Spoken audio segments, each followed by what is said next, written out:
மோனிஷாவும் அவ தோழி அனுவும் ஒரு ரெஸ்டாரண்ட்டுக்குள்ள நுழைஞ்சாங்க. பயங்கர கூட்டம். உள்ள நுழையவே முடியல. கஷ்டப்பட்டு உள்ள போய் கொஞ்ச நேரம் காத்திருந்து உட்கார இடம் கிடைக்கிறதுக்குள்ள போதும் போதும்னு ஆயிட்டுது. அவங்க 2 பேருக்கும் நல்ல பசி வேற. கொஞ்ச நேரம் கழிச்சுதான் சர்வர் வந்தாரு. முதல்ல மோனிஷா ஆர்டர் கொடுத்தா.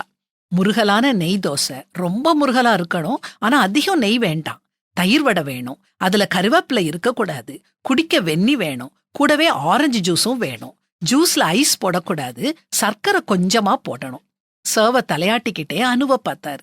அனு சொல்ல ஆரம்பிச்சா, எனக்கு தோசை வேணும், முருகலா இருக்கவே கூடாது, மெத்துன்னு இருக்கணும். கட்டி சட்னி வேணும், சாம்பார் வேண்டாம். மெதுவடை கொடுங்க, வடை மேல சட்னிய ஊத்திராதீங்க. அப்புறம் காஃபி ஸ்ட்ராங்கா இருக்கணும். பால் குறைவா ஊத்த சொல்லுங்க. சர்க்கரைய தனியா கொண்டு வாங்க, நானே போட்டுக்கிறேன். அப்புறம் எனக்கு ஒரு மினரல் வாட்டர் பாட்டில் கொடுத்துருங்க. சர்வர் சிரிச்சுக்கிட்டே தலையாட்டிட்டு போயிட்டாரு. அவர் கையில டேப்லெட்டும் இல்ல, நோட் புக்கும் இல்ல. அவர் எதையும் திரும்ப சொல்லவும் இல்ல. கொஞ்ச நேரத்துல அவங்க கேட்டது எல்லாம் ஒரு குறை இல்லாம அவங்க டேபிளுக்கு வந்துச்சுது. சர்வர் ஆர்டர் எடுக்க அடுத்த டேபிளுக்கு போயிட்டாரு. கவுண்டர்ல பணம் கட்டின உடனே 2 பேருக்கும் திடீர்னு தோணுச்சுது. தாங்க சாப்பிட்ட எல்லாத்தையும் ஆர்டர் பண்ணி வீட்ல பிள்ளைங்களுக்கு கொண்டு போய் கொடுக்கலாம்னு நினைச்சாங்க. அதே சர்வரை கூப்பிட்டு தாங்க ஆர்டர் பண்ணினதை அப்படியே பார்சல் ஆர்டரா மாத்த சொன்னாங்க. அவர் திருதிருன்னு முழிச்சாரு. அவங்க ஆர்டர் பண்ணினது ஒண்ணு கூட அவருக்கு ஞாபகம் இல்ல.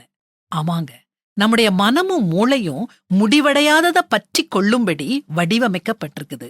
ஆனா அந்த விஷயம் முடிஞ்ச உடனே நாம அதை முழுமையா மறந்துடுறோம். நீங்க எத்தனை விஷயங்களை முடிக்காம மனசுக்குள்ள தேக்கி வச்சுக்கிட்டு மனச கரப்படுத்திக்கிட்டு இருக்கிறீங்க. கேட்காத கொடுக்காத மன்னிப்பு, செய்யாத உதவி, இப்படி சொல்லிக்கிட்டே போகலாம். இவைகளை எல்லாம் உடனே செஞ்சு மறந்துருங்க. மனச களங்கம் இல்லாம சுத்தமா வச்சுக்கோங்க. ஒருவருக்கொருவர் தயவாயும் மன உருக்கமாயும் இருந்து கிறிஸ்துவுக்குள் தேவன் உங்களுக்கு மன்னித்தது போல நீங்களும் ஒருவருக்கொருவர் மன்னியுங்கள்.